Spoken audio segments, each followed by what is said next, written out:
Divine brothers and sisters, आज हम नींद के बारे में सोचेंगे। नींद क्या है? What is sleep? नींद क्यों आती है? कब आती है? कैसे आती है? नींद की हमारे जीवन में ज़रूरत है या नहीं? तो कितनी नींद लेनी चाहिए? इन सभी के बारे में हम आज चर्चा करेंगे। दोस्तों, कई लोग कहते हैं कि नींद की ज़रूरत क्या है, मगर नींद का हमारे जीवन से गहरा संबंध है। हमारी आधी ज़िंदगी नींद में जाती है, फिर भी हम उसके बारे में सोचते नहीं, जानते नहीं। अगर हम 60 साल जीते हैं तो 30 साल हमारे नींद में चले जाते हैं। इतनी गहरी बात और लंबा समय हमारा नींद में जाता है, फिर भी हम उसके बारे में कुछ नहीं सोचते। जागृति, स्वप्न और सुषुप्ति, यह हमारे जीवन की अवस्था है। हम जानते हैं सुषुप्ति का मतलब होता है नींद। नींद यानी कि स्लीप। इन 3 अवस्था में हम जीते हैं और चौथी अवस्था है तुरीय अवस्था। उसके बारे में आज हम विचार नहीं करेंगे। हमारे संस्कृति ने मनुष्य जीवन के समय का गणित दिया है। दिन के 24 घंटे का उन्होंने विभाजन किया है। धर्म, अर्थ, काम और मोक्ष, हर एक के लिए उन्होंने 6 घंटे दिए। मोक्ष यानी कि जो योगी और संत लोग हैं उनके लिए है, इसलिए मोक्ष की जगह हम हमारे जीवन में नींद दी है। इसलिए हर व्यक्ति को 6 घंटे सोना ही चाहिए।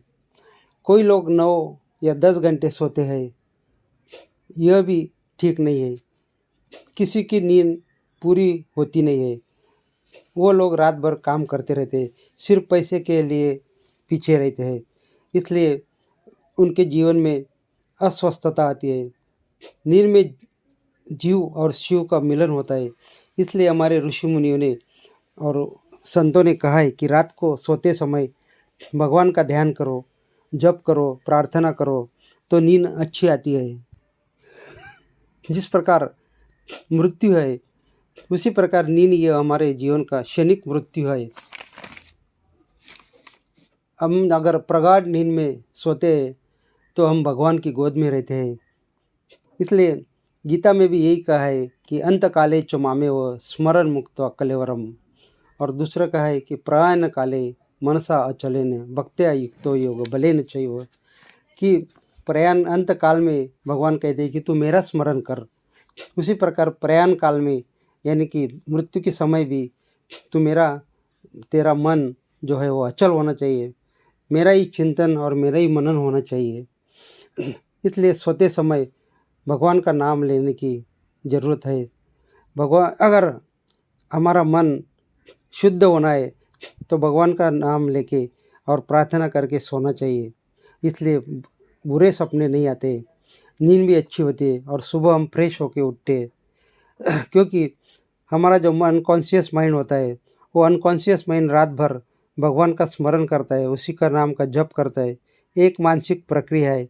इसके बारे में what is our unconscious mind, subconscious mind, और ये हम बाद में कभी सोचेंगे। दोस्तों, अगर हमारा वीडियो पसंद आया तो क्लिक कर देना।